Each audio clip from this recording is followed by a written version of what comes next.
welcome to RapzWorldWide software, and in this video I will be showing you how to use mobile Instagram in your PC browser.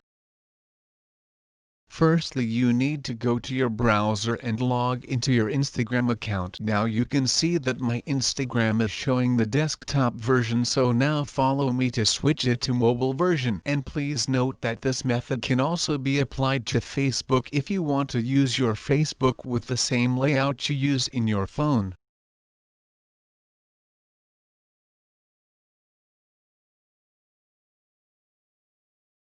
The browser I'm using is Google Chrome, so go to Options, then select More Tools, then go to Developer Tools, and that option can be found by these shortcuts: Ctrl+Shift+I.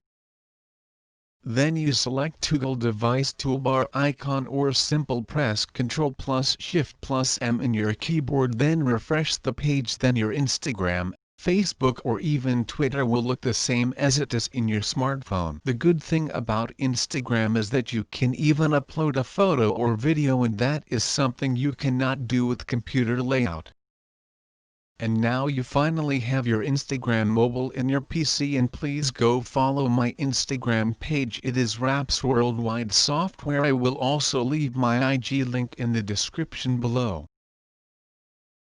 Thank you for watching this video. I hope you enjoyed watching it as much as I enjoyed making it for you. And please don't forget to subscribe to my channel, like and comment below. Peace.